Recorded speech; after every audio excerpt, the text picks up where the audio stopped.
ஓம் சரவண பவ. வேல் இருக்க வினை இல்லை, மயில் இருக்க பயமும் இல்லை.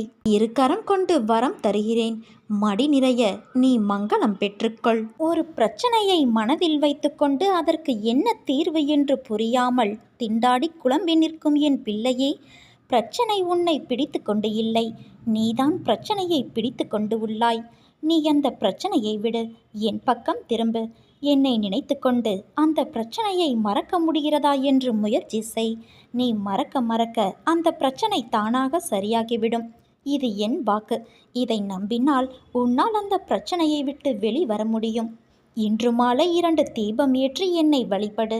உனக்கு விரைவில் ஒரு தெளிவு உண்டாகும். நல்லதே நினை, நல்லதே நடக்கும். உனக்கென்று விதிக்கப்பட்டது நிச்சயம் உன்னை வந்து சேரும். அதை புரிந்து கொள். உன் உழைப்பு என்றும் வீணாகாது. வாழ்வில் லட்சியத்தை அடைய வேண்டும் என்ற எண்ணமும் பொறுப்பும் கண்டிப்பாக இருக்க வேண்டும். அதே சமயம் எதையும் ஏற்றுக்கொள்ளும் பக்குவமும் அவசியம் வேண்டும். இந்த வாழ்க்கையே எனக்கு வேண்டாம் என்று சொல்லும் அளவிற்கு அனுதினமும் ஏதாவது ஒரு கஷ்டம் எனக்கு மட்டும் வந்து கொண்டே இருக்கிறதே என்று புலம்பாதே. நான் உனக்கு பலமுறை கூறிவிட்டேன், இந்த உலகில் உள்ள அனைவருக்கும் இது போன்ற நிகழ்வுகள் நடந்து கொண்டுதான் இருக்கிறது என்று. உனக்கு பெரிதாக தெரியும் பிரச்சனை மற்றவர்களுக்கு சிறியதாக தெரியும்.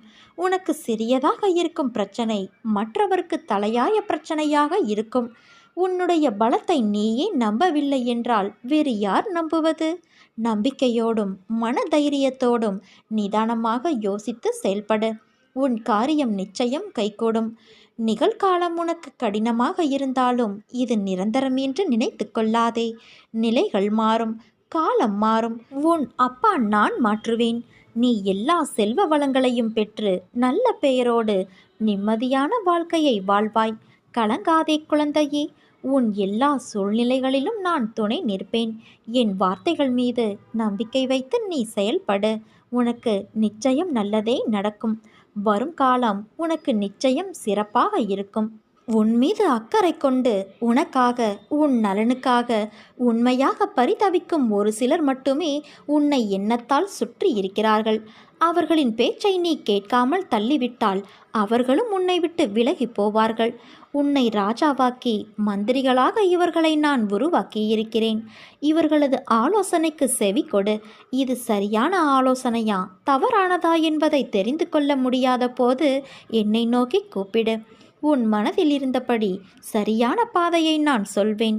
அதை பின்பற்றி உன் வாழ்க்கையை நடத்தி வந்தால் வெற்றி மேல் வெற்றி பெறுவாய். இந்த வெற்றி உனக்கு நன்மையானதாகவும் உன் தலையை அலங்கரிக்கின்ற ராஜமுடியாகவும் இருக்கும். நீ பிறரால் போற்றப்படுவாய்.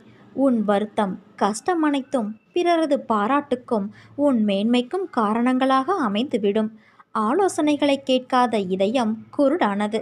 அவர்களை திருத்த மகாதேவன் வந்தாலும் முடியாது. அன்பு குழந்தையே, முதலில் வாழ்க்கையை நினைத்து பயப்படுவதை நிறுத்து. பயம் புத்தியை மழுங்க வைத்துவிடும். பயம் எதிர்மறை எண்ணங்களை உருவாக்கும். அதனால் நீ எதற்கும் பயப்படாதே, கலங்காதே. நம்பிக்கையோடும் பொறுமையோடும் உன் கடமைகளை செய். நிச்சயமாக இந்த நிலை மாறி நீ வாழ்வில் வெற்றி பெறுவாய் என் குழந்தையே. உன் எண்ணத்தில் என்னை வைத்து நீ தொடங்கும் அனைத்து செயல்களும் நிச்சயம் கைகூடும். உன் முயற்சியை நீ என்றும் கைவிடாதே. உன் முயற்சிக்கான பலனை நீ விரைவில் பெறுவாய். உனக்கு என்றும் பக்கபலமாக நான் இருந்து உன்னை வழி நடத்துவேன் குழந்தையே. உன் கவலைகளை மறந்து மகிழ்ச்சியோடு உன்னை வாழ வைக்க உன் தந்தையான நான் உன்னிடம் வருகின்றேன். இனி உன் வாழ்க்கையில் அற்புதங்கள் பலவற்றையும் காணப்போகிறாய். வாழ்க்கையில் எந்த நிமிடம் என்ன நடக்குமோ என்று பயந்து பயந்து வாழ்வதை விடுத்து எல்லாம் உன் தந்தையான நான் பார்த்து கொள்வேன் என்று நீ நிம்மதியாக இரு. நானே உன்னை என் கைகளில் தாங்கி செல்கின்றேன். உன் எண்ணங்களும் விடாப்பிடியான கருத்துக்களும் உன் கவலைகளும் உன்னை நீயே காப்பாற்றிக் கொள்ளலாம் என்னும் நினைப்பும்தான் உன்னை தடுமாறு செய்கின்றது. லௌகிகமோ ஆன்மீகமோ எதை வேண்டினாலும் சரி, என்னை பார்த்து தேவா நீங்கள் மனம் வையுங்கள் என ஒருவன் சொன்னால் என்னால் செய்ய முடியாத காரியங்களே கிடையாது. பிறகு அவன் தன் கண்களை மூடிக்கொண்டு நிம்மதியாக உறங்கலாம். என் மீது முழுமையாக நம்பி வேண்டினால் மட்டுமே உனக்கு வேண்டியது எல்லாம் நிறைய கிடைக்கும். உனக்கு வலிக்கும்போது உன் விருப்பத்திற்கு தக்கவாறு மட்டுமே நான் அதில் ஈடுபட வேண்டும் என நீ நினைக்கின்றாய். என்னை நம்பாமல் உன் தேவைக்கு நான் வளைந்து கொடுக்க வேண்டும் என எண்ணுகிறாய். நோய்வாய்ப்பட்டு இருக்கும்போது ஒரு மருத்துவரிடம் தனக்கு வேண்டியவாறு சிகிச்சை அளிக்கும்படி கேட்கும் நோயாளியைப் போல இருக்காதே. அப்படியில்லாமல் கஷ்டமான நேரங்களில் கூட, தேவா, இந்த பிரச்சனையை தந்ததற்காக உன்னை வாழ்த்தி வணங்குகிறேன்.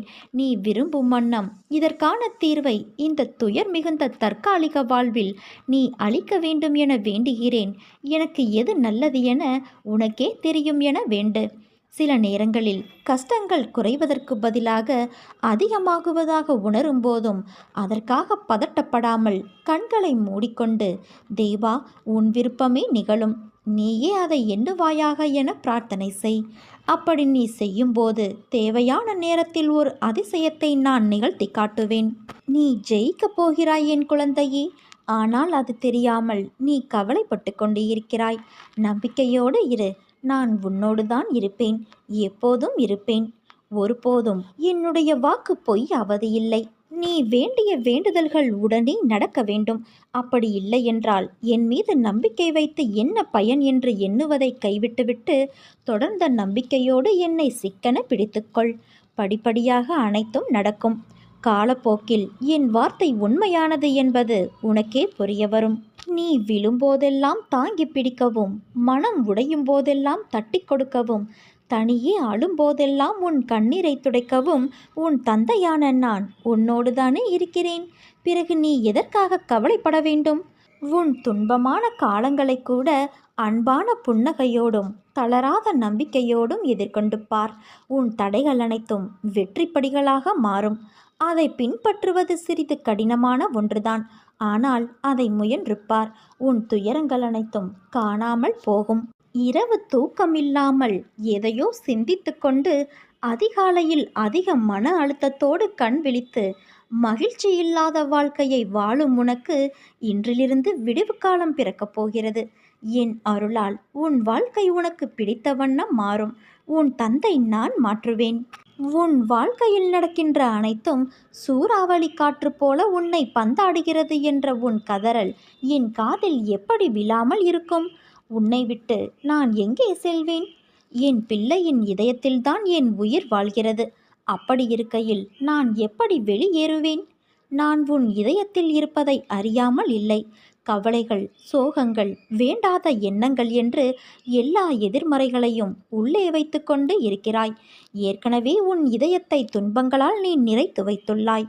அது போதாது என்று நடக்கும் எல்லா நிகழ்வுக்கும் எதிர்மறை எண்ணங்கள் வேறு உனக்கு உதித்து கொண்டு இருக்கிறது. ஒன்றை தெரிந்து கொள். எதிர்மறை எண்ணங்கள் என்பது காந்தக்கல் போன்றது. அதன் தன்மையே எல்லா எதிர்மறைகளையும் அதனுள் ஈர்ப்பதுதான். அதன் பிடியில்தான் கர்மா என்ற வினைகள் சிக்கி அதில் தோன்றும் எண்ணங்களால் உன்னை தூள் தூளாக்கி உன் புத்தியை சிதற செய்கின்றது. அதன் கையில் உன்னை சிக்க விடாமல் உனக்குள்ளே இருந்து கொண்டு நான் யுத்தமிட்டு கொண்டு இருக்கிறேன். உன் இதயத்தில் நான் வாழ்ந்து கொண்டு இருக்கிறேன். அதன் பொருட்டுதான் உன் இதய துடிப்பின் ஓசையாய் உணர்த்துவதற்கு முயற்சி செய்கின்றேன். ஆனால் நீயோ ஓசை கேட்டும் உன் பிரச்சனைகளை அந்த ஓசைக்கு எதிர் ஓசையாய் ஒலிக்கின்றாய். பிறகு எப்படி என்னை முழுவதுமாக நீ உணர்வாய்? உன் மனதில் துன்பம் என்ற திரையை வைத்து போத்தி வைத்துள்ளாய். அதை முதலில் தூக்கி எறி. முதலில் வாழ்க்கையை நினைத்து பயப்படுவதை நிறுத்து. பயம் புத்தியை மழுங்க வைத்துவிடும். பயம் எதிர்மறை எண்ணங்களை உருவாக்கும். எதற்காகவும் நீ பயப்படாதே குழந்தையே. நம்பிக்கையோடும் பொறுமையோடும் உன் கடமைகளை நீ செய். நிச்சயமாக இந்த நிலை மாறி வாழ்வில் நீ வெற்றி பெறுவாய். என்னை தேடி வந்து என் மண்ணில் எவர் கால் வைத்தாலும் அவருடைய துன்பங்கள் முடிவுக்கு வந்துவிடும். நம் கவலைகளை, துக்கங்களை, அவமானங்களை, தோல்விகளை முழுவதுமாக துடைத்து எறிந்து நமக்கு நிம்மதியையும் சந்தோஷத்தையும் கௌரவத்தையும் நான் தந்தருள்வேன். ஒரு நாள் ஒரு முறையாவது என் பெயரை சொல்லிப்பார். உன் வாழ்வில் இதுவரை இல்லாத ஏற்றங்களையும் மாற்றங்களையும் நான் தந்தருள்வேன். நீ அமைதியாக என் அருகில் அமர்ந்து இரு. ஆக வேண்டியதை நான் பார்த்து கொள்கிறேன். உன்னை வெறுத்து ஒதுக்கியவர் மத்தியில், உன்னை இழிவாக பேசியவர்கள் மத்தியில், நீ எல்லாம் எங்கே வளரப்போகிறாய் என்று அகங்காரத்தோடு பேசியவர்கள் மத்தியில் உன்னை பார்த்து வியக்கும் வண்ணம் நான் உன்னை உயர்த்தப் போகிறேன். கடந்த காலத்தை நினைக்காதே, எதிர்காலத்தை எதிர்பார்க்காதே. இந்த நிமிடம், இந்த நொடி மட்டும்தான் உண்மை. அதை அனுபவி. உனக்கு உன் தந்தையான நான் நல்லதையே நடத்தி தருவேன்.